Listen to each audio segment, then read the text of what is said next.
Livre para todos os públicos.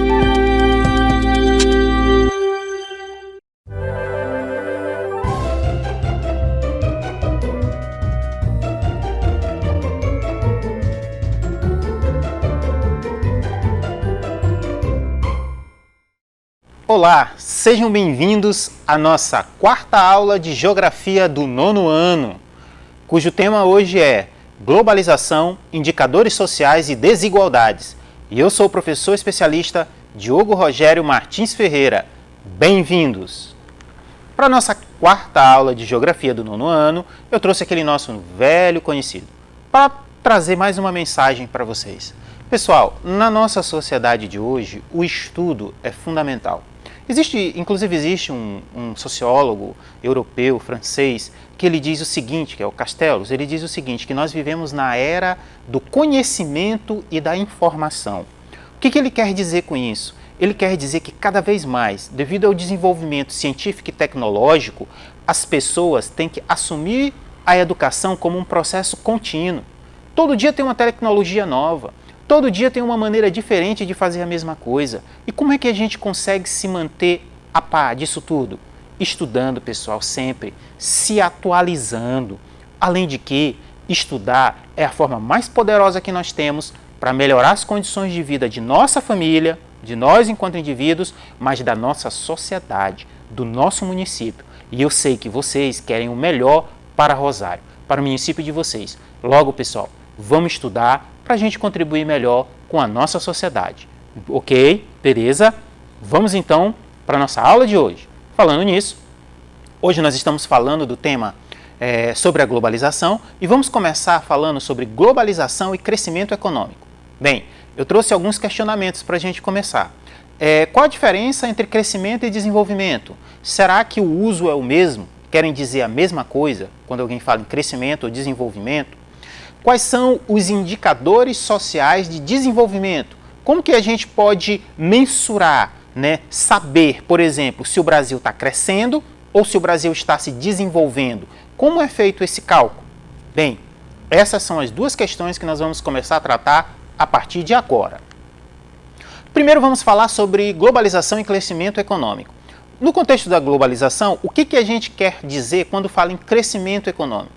Por que eu estou falando isso, pessoal? Porque os cientistas da economia são os economistas. É quem faz uma faculdade de nível superior chamada de ciências econômicas. E aí você tem que terminar o fundamental, passar para o médio. No médio você tem que fazer a prova e cursar uma universidade, uma faculdade de ensino superior. E aí você pode fazer um curso de ciências econômicas. Coisa linda, maravilhosa, gosto muito. Então, os economistas, eles dizem o seguinte, existe uma diferença muito grande entre crescimento econômico e desenvolvimento econômico. Vamos começar a falar sobre crescimento econômico na globalização. O que é o crescimento econômico? Crescimento econômico é um conceito quantitativo. Ele mede quantidade, que consiste... O que é o crescimento econômico? Consiste no aumento da capacidade produtiva de uma nação. Ou seja, o crescimento envolve uma elevação no nível de atividade econômica de um lugar, quando se avalia todos os setores produtivos que fazem parte daquela economia. Vamos falar devagarzinho sobre tudo isso? A primeira coisa que ele diz, crescimento econômico é um conceito quantitativo. Quando ele diz quantitativo, ele está falando de quantidade. Então, o crescimento econômico tem a ver o seguinte, o Brasil está crescendo quando? Por exemplo, no ano passado, a riqueza produzida no Brasil, a riqueza final produzida no Brasil foi de 10 bilhões. Este ano aumentou para 20 bilhões. Ano que vem aumentou para 30 bilhões. Então o Brasil está crescendo. Crescimento econômico é um conceito quantitativo. E ele mede o quê? O aumento da capacidade produtiva de uma nação. Ou seja, o aumento da capacidade brasileira, da indústria, de produzir automóveis, carros, videogames, não é isso? Tudo isso. O aumento da capacidade do comércio. O comércio do Brasil aumentou, o aumento na prestação de serviços, estão sendo prestados mais serviços, está aumentando a quantidade de serviços prestados. Então, isso é crescimento econômico. Crescimento econômico tem a ver com crescimento da capacidade produtiva. E ele tem a ver com a elevação no nível de atividade econômica de um lugar. Então, as atividades econômicas, elas estão aumentando, estão crescendo, então o Brasil está crescendo. Qual é o indicador de crescimento econômico? Como é medido o crescimento econômico? O crescimento econômico é medido pelo PIB. O que é o PIB?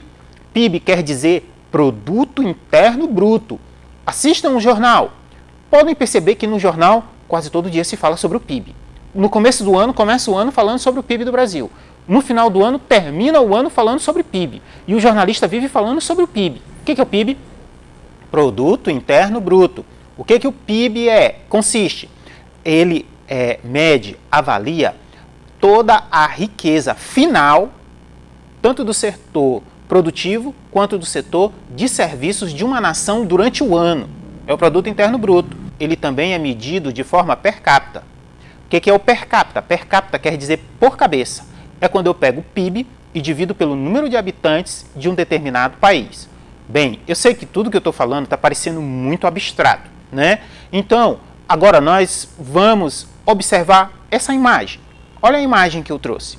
Então, na imagem, nós olhamos lá o mapa do Brasil, muito dinheiro em cima do Brasil, um gráfico, né, de barras com a seta subindo, tudo isso representa o crescimento econômico, o crescimento do PIB. Mas para a gente entender melhor o que é o PIB, eu trouxe um vídeo, né, que é PIB, o que é, para que serve e como é calculado. Esse vídeo está disponível no site do IBGE, na série IBGE Explica. Então, vou pedir para a produção, vamos rodar agora esse vídeo sobre o que é o PIB.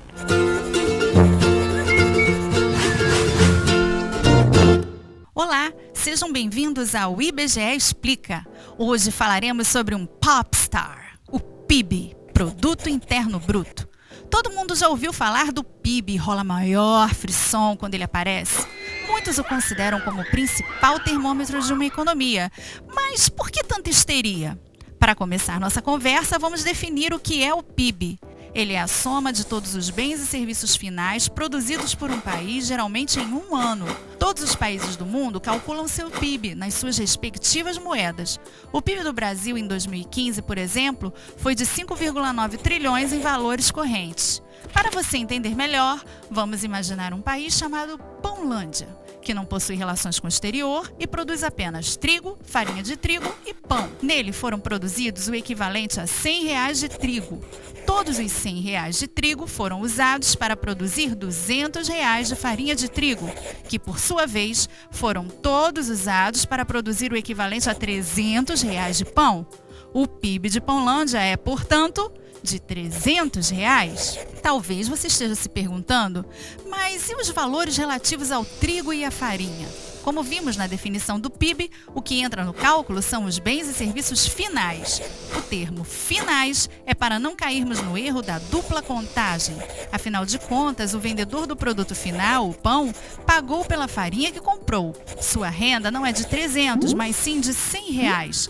E é isso o que ele vai guardar em seu cofrinho. Analisemos de outra forma. Vamos supor que um cliente compre todo o pão do padeiro por R$300. Desses 300, o padeiro gastou 200 na compra da farinha de trigo. O produtor de farinha, por sua vez, pagou R$100 ao produtor de trigo. Se supormos que para a produção do trigo não há insumos, os R$100 se tornam a renda do próprio produtor. Somando a renda dos três elos, temos 100 mais 100 mais 100, que é igual aos 300, o mesmo valor equivalente ao da venda total do pão. Os bens e serviços finais que compõem o PIB são medidos ao preço em que chegam ao consumidor. Dessa forma, levam em consideração também os impostos sobre os produtos comercializados. No exemplo anterior, caso houvesse um governo que cobrasse um imposto de R$10 sobre a venda do pão naquele período, o PIB seria então de R$300 mais R$10 igual a R$310. Bom, tendo tudo isso em vista, podemos dizer que o PIB é o total da riqueza existente no país, certo? Errado! Não podemos! Esse é um equívoco muito comum, pois dá a sensação de que o PIB seria um estoque de valor que existe na economia, como uma espécie de tesouro nacional.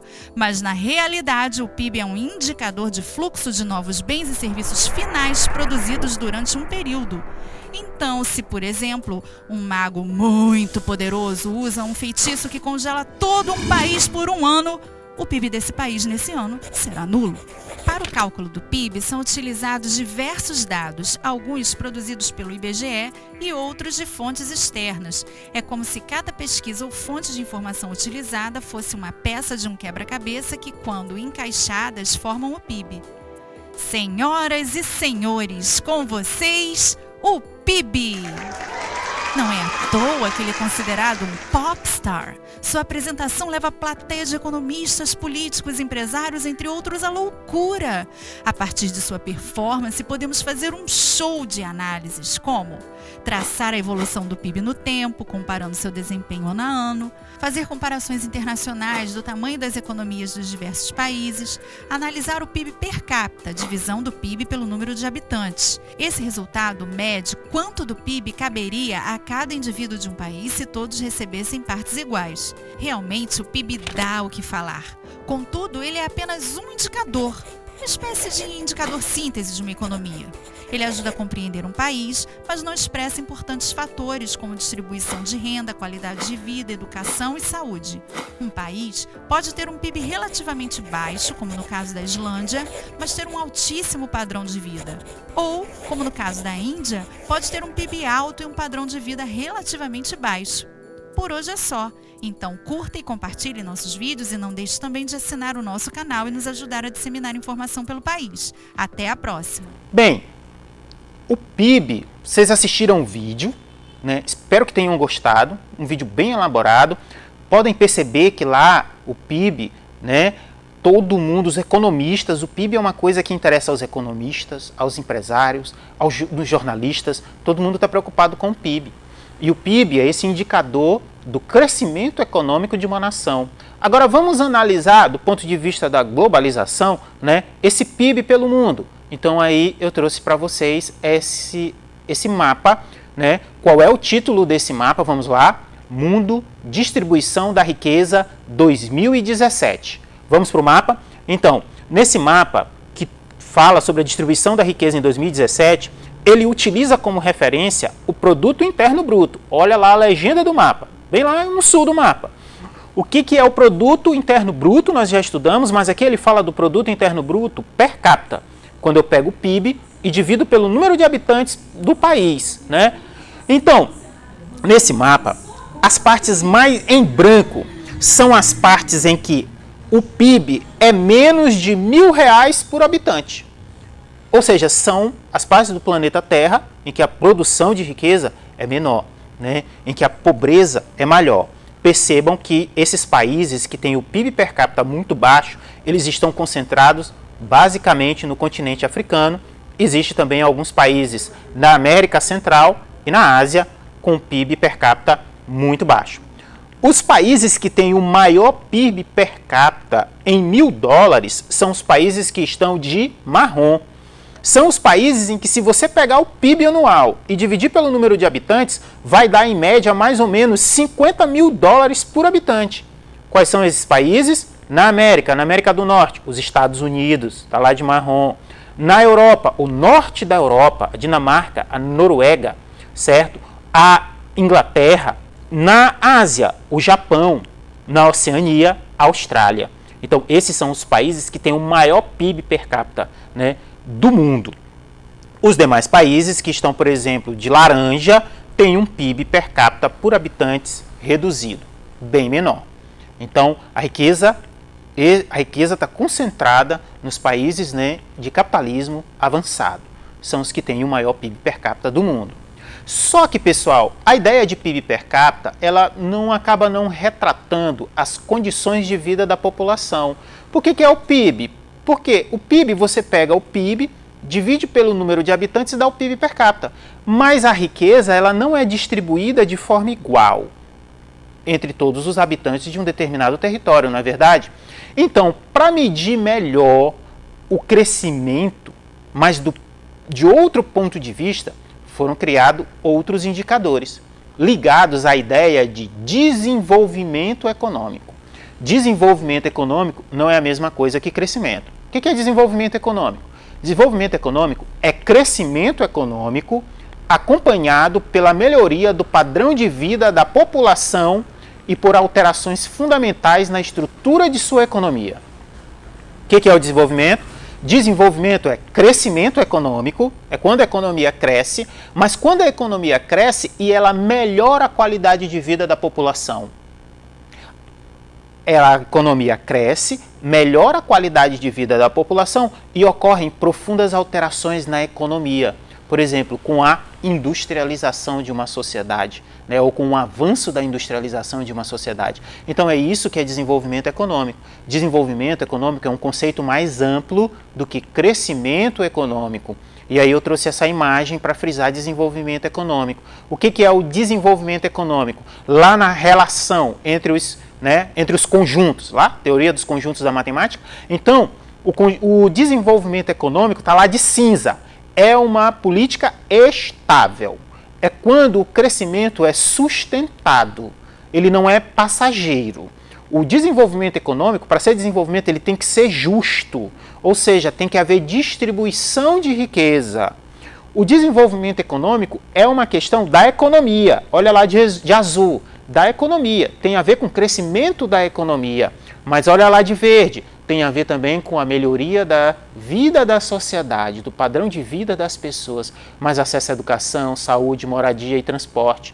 Além de tudo, para ser desenvolvimento econômico, tem que respeitar o meio ambiente. O que é o meio ambiente? A gente está acostumado a falar de meio ambiente, a gente pensa na floresta amazônica. Não, pessoal, meio ambiente é uma ideia muito simples. É todo o meio que nos cerca. Por exemplo, a sua casa é seu meio ambiente, a rua é seu meio ambiente, né? Todo o ambiente que nos cerca é nosso meio ambiente. Por isso que a gente tem que preservar o meio ambiente, ou seja, tem que preservar o meio que a gente vive, né? A gente tem que viver num lugar decente, não é isso, pessoal? Então, o desenvolvimento econômico tem a ver com uma ideia que se chama de desenvolvimento sustentável, que é a ideia que diz o seguinte, que a gente tem que garantir o atendimento das necessidades da população de hoje, sem prejudicar o atendimento das necessidades das novas gerações. Ou seja, a gente tem que viver bem hoje e tem que garantir que todas as novas gerações também vivam muito bem. Isso é a ideia de desenvolvimento sustentável. Então, tudo isso é desenvolvimento econômico, é um conceito mais amplo. Para medir o desenvolvimento econômico, nós utilizamos os indicadores sociais de desenvolvimento econômico. O que é um indicador social? É um procedimento estatístico que objetiva quantificar o grau de bem-estar de uma população. Vamos repetir agora pausadamente o que é um indicador social. É um procedimento. O que é um procedimento? Procedimentos são as várias etapas que você percorre para alcançar um fim. O que é um procedimento na hora de escovar os dentes? É você pegar a escova, passar a pasta e o sentido em que você tem que fazer a escovação de acordo com o dentista. Então isso é um procedimento. Mas o indicador social é um procedimento estatístico. Epa, o que é estatístico? Quando alguém falar em estatística, você pensa logo em uma disciplina maravilhosa, surpreendente, muito boa, matemática. Quando alguém falar em estatística, você pensa em matemática. A estatística é quando, por exemplo, você pega informações sobre a população brasileira de forma sistemática para acompanhar a evolução da população brasileira. Você pega o total da população nos últimos 10 anos e aí você calcula se a população está aumentando ou se a população está diminuindo. Isso é estatística. Está ligado à ideia de probabilidade e à matemática. Então, o indicador social é um procedimento estatístico. E qual é o objetivo dele? Quantificar o bem-estar de uma população. Saber se a população está vivendo bem ou não. Alguns indicadores sociais, nível de emprego. Se uma população está empregada ou ela está desempregada, mas ela sabe que vai conseguir um emprego, ela está vivendo bem, ela está tranquila, ela não está entregue ao desespero e à desesperança. Outro indicador social, qualidade de habitação. Se a população mora numa casa boa, então ela tem qualidade de vida. Essa casa é boa, é arejada, ela tem uma boa infraestrutura, a população tem qualidade de vida. Outro indicador social, nível de instrução. A população está tendo acesso à educação? Se ela está tendo acesso a uma educação de qualidade, em condições, ela tem um bom indicador social. Mobilidade social, outro indicador, ele tem a ver com a possibilidade de ascensão social. Será aquela população, ela acredita que pode melhorar de vida? Então essa população está vivendo bem, é um bom indicador social. Outros indicadores sociais, por exemplo, serviço de transporte. A população está tendo condição de pegar uma condução, se deslocar para o seu trabalho, para o lazer, visitar seus familiares em condições de qualidade e num preço justo? É um bom indicador social. Outros indicadores, saúde e educação. E aí a gente sabe, né? Saúde, ainda mais no momento em que nós vivemos, é fundamental. Educação, importantíssimo. Além de outro indicador, eu poderia falar também da depredação dos recursos naturais não renováveis. Ou seja, quais são os recursos naturais não renováveis?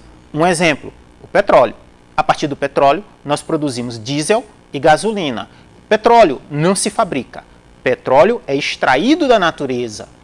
Quando ele acabar na natureza, acabou o petróleo. Não tem como fabricar petróleo. Então, uma sociedade que preserva os seus recursos naturais e que utiliza de forma consciente, ela com certeza oferece boas condições de vida para a sua população. Então, essa é a ideia de indicadores sociais. Tem como objetivo quantificar o grau de bem-estar de uma população. Um indicador muito importante que a gente tem que falar, que está lá no livro didático de vocês e é utilizado no mundo todo nesse período de globalização, é o Índice de Desenvolvimento Humano. Toda hora ele aparece no jornal. Ele é o preferido dos indicadores, não é isso?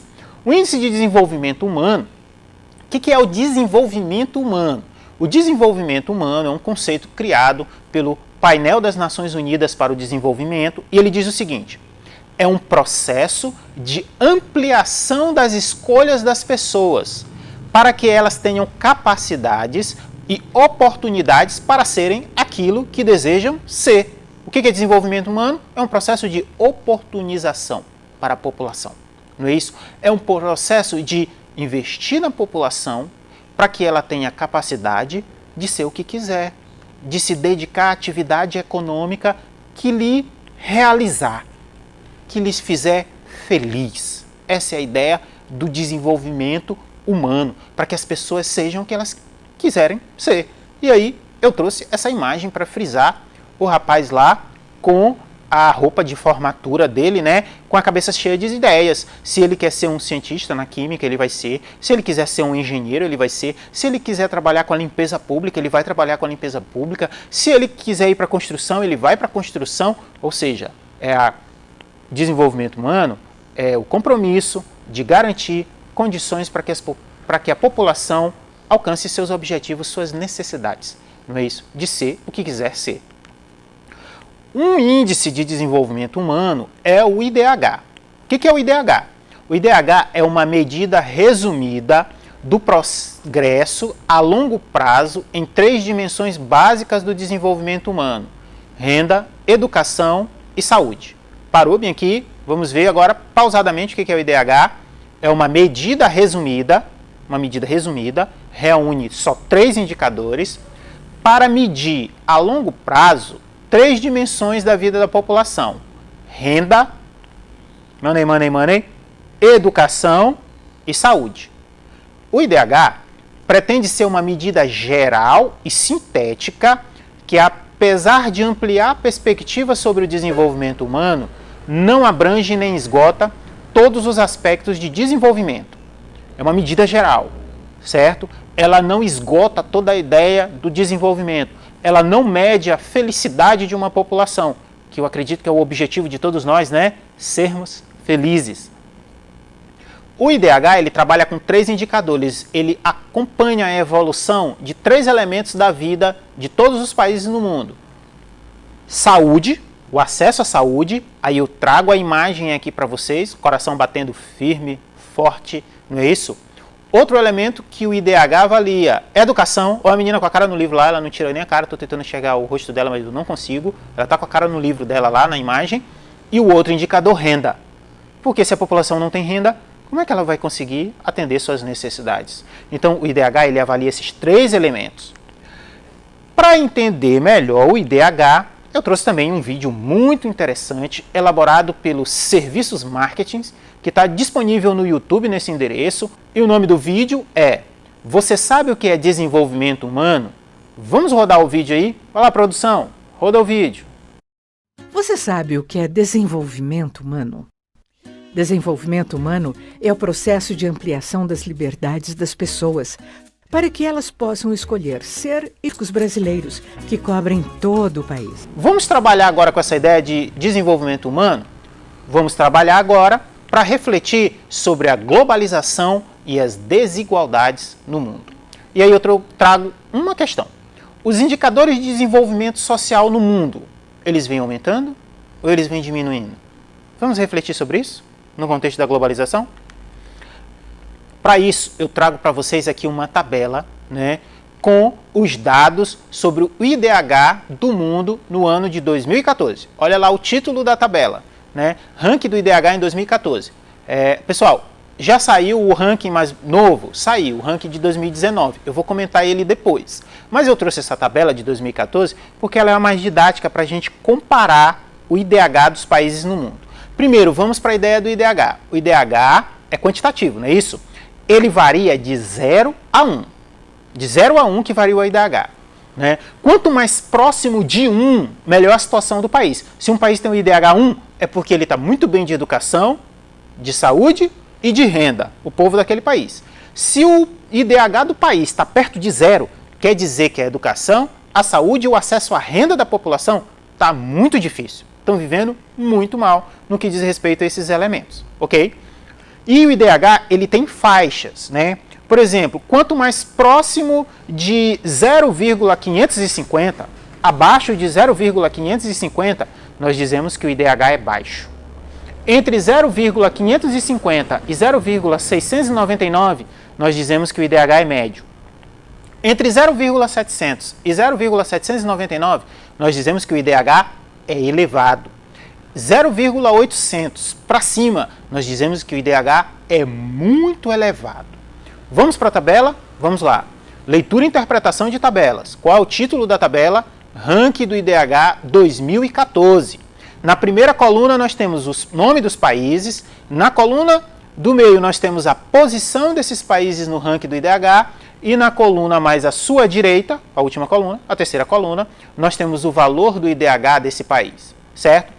Vamos lá, qual é o país que em 2014 tinha o IDH mais alto? Era a Noruega.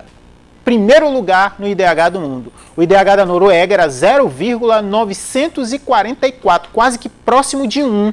Quer dizer que a população vive muito bem no que diz respeito à renda, saúde e educação. Vamos agora para o extremo oposto da tabela. Lá na última linha, quem está no último lugar? Níger. Níger, pessoal, é um país da África. Qual é? Está na 188ª posição. Posição 188. O Níger, o IDH do Níger era em 2014 de 0,348. Ou seja, bem próximo de 0. Quer dizer que a população tinha um péssimo acesso à saúde, educação e à renda. O Brasil, onde que ele está nessa tabela? Ele está no IDH do Brasil considerado alto. O IDH do Brasil é considerado alto. O Brasil está lá na 75ª posição em 2014. O IDH do Brasil era 0,755. Era o IDH do Brasil considerado um IDH alto em termos do planeta Terra. Ou seja, que é relativamente alto o acesso da população à saúde, educação e renda em relação à maioria dos países do mundo. Não é isso? Em relação à maioria dos países do mundo. Não quer dizer que seja uma beleza. De acordo com dados de 2019, do último IDH, o Brasil caiu para a 84ª posição. Outro indicador, né, que mede as desigualdades sociais no mundo é o índice Gini. Que? Alguém pode ter perguntado, índice Gini? Por que é índice Gini? Porque ele foi criado por um matemático italiano chamado Conrado Gini. Aí ele deu o nome dele para a criação dele, né? Óbvio, né? Muitos inventores fazem isso. Eles dão o nome deles para a invenção deles. Então, o índice Gini é um instrumento para medir o grau de concentração de renda de um país ou de um grupo. Ele aponta a diferença entre os rendimentos dos mais pobres e dos mais ricos. Ele varia de 0 a 1. O que é o índice Gini? Ele mede a concentração de renda. Qual o país em que a concentração de renda é maior? Qual o país que a concentração de renda é menor? Qual o país em que uma pequena parte da população concentra toda a riqueza nacional e a grande maioria não tem quase nada? Qual é o país em que essa desigualdade é menor? O índice Gini, ele aparece às vezes de 0 a 1, às vezes ele é medido de 0 a 100. E aí eu trouxe a imagem da balança para vocês, que é isso que o índice Gini mede, né? Uma pessoa sozinha pesando na balança com um saco enorme de dinheiro e um monte de gente sem ter nada, não tem nem nada para si e não tem nem emprego para conseguir alguma coisa na vida. Como eu disse, o índice Gini ele varia de 0 a 1 ou de 0 a 100. O valor zero representa uma situação de igualdade, ou seja, todos têm a mesma renda, todo mundo iguais condições de vida. Mas quando o país tem um índice 100, por exemplo, é como se uma pessoa só tivesse a riqueza toda do país e o resto não tivesse nada. Para entender melhor isso, contextualizar, eu trago esse mapa. Vamos para o mapa. Qual é o tipo do mapa? Mundo, concentração de renda de 2010 a 2017. Qual é a legenda do mapa? Índice Gini.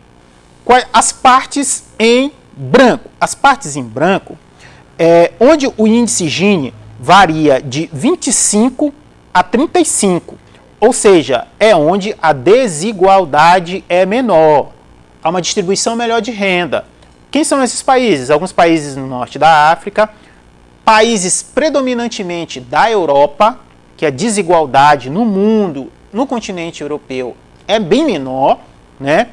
E aonde que a concentração é maior, de acordo com esse mapa? Em todos os países que estão de marrom. Olha lá de marrom. O que quer dizer? Quer dizer lá que o índice Gini é maior que 50. Quer dizer o seguinte, que uma pequena minoria da população concentra uma grande parte da renda e a grande maioria não tem nada. Quais são os países que têm a maior concentração de renda do mundo? Aqui no mapa, na América, Brasil, Colômbia. Na África, África do Sul. Esses são os países que concentram, né? Tem uma grande concentração de renda. Outro índice para medir as desigualdades no mundo é o índice de pobreza multidimensional, está aí no livro didático de vocês. E o que é o índice de pobreza multidimensional? Ele parte da ideia de que a pobreza envolve vários elementos. Ela envolve, primeiro, acesso à renda, pouco acesso à renda, envolve condições alimentares, a população que passa necessidades alimentares, é uma população que não tem acesso à saúde, não tem acesso à educação, péssimas condições de habitação, exclusão social, não tem acesso a bens sociais, à cultura, nutrição, problemas nutricionais e um grande índice de mortalidade infantil. Então, o índice de pobreza multidimensional, ele utiliza 10 indicadores para avaliar as condições de pobreza no mundo. E aí, para analisar isso, contextualizar, eu trago esse outro mapa para vocês. Vamos para o mapa, leitura e interpretação. Qual é o título do mapa? Mundo, Índice de Pobreza Multidimensional, 2005-2015. Qual é a legenda desse mapa? Na legenda desse mapa, as partes mais claras, né, em tom amarelo claro, lilás, são as partes em que o índice de pobreza multidimensional, ele não é significativo. Não existe pobreza. Nesses lugares a pobreza não é tão grave assim, é pouca. Quem são? Olha o que está de branco aí, de amarelo, né, aqui no mapa. América do Norte, Estados Unidos, Canadá. Na Europa, parte dos países da Europa Ocidental. Né? No Norte, a Rússia, aquele grande país ali enorme, a Rússia. Aqui na Oceania, a Austrália. Então são lugares em que a pobreza ela não é tão grave. Todos os outros países que estão de cor, né, mais acentuada, principalmente esses que estão de marrom, são lugares onde a pobreza multidimensional é muito grande. Percebam, o lugar onde a pobreza multidimensional é bem maior é na África, onde está concentrada, né, grande parte da pobreza, mas em várias partes do mundo, no Brasil, na Ásia, também há muita pobreza. Para terminar nossa aula sobre desigualdades na globalização, eu trago um mapa da fome de 2017. Vamos lá para a leitura e interpretação do mapa. Qual é o título do mapa? Mundo, Mapa da Fome em 2017. Na legenda, o que nós temos na legenda? Prevalência da subnutrição entre a população em porcentagem. As partes do mapa que estão em amarelo, claro, branco, amarelo, é onde a subnutrição é bem baixa, né? Menos de 5% da população, né, de acordo com dados de 2017, é subnutrida. Quem são esses países? América do Norte, Estados Unidos, Canadá, México. Na América do Sul, Brasil, Argentina, a Europa, não é isso? A fome é menor na Europa, né? Bem menor, bem mais fraca. Na Rússia, no norte, né? Ali na Rússia, na Austrália. E quais são os países que concentram? No caso, grande parte da população passa fome no mundo. Estão concentrados basicamente na África, mas também tem representantes na América Latina e também na Ásia. Como nós podemos perceber, a globalização, nós vamos falando da globalização porque ela é a temática de toda a primeira e segunda unidade do nosso livro didático. Então a globalização ela tem seus avanços, tem seus elementos positivos, mas ela também traz contradições e desigualdades. Só respondendo a pergunta que nós fizemos ao começo da aula. A pobreza no mundo vem aumentando ou diminuindo? Segundo dados, né, últimos dados do ano passado, de acordo com o livro didático, a pobreza no mundo ela vem diminuindo. Mas como nós podemos perceber, as desigualdades e as dificuldades de acesso da população a melhores condições de vida, elas continuam no planeta Terra. Então a gente tem que refletir sobre a globalização, levando em consideração todos esses elementos. Bem, pessoal, nós vamos ficar por aqui nessa nossa aula de Geografia do 9º ano. Muito obrigado!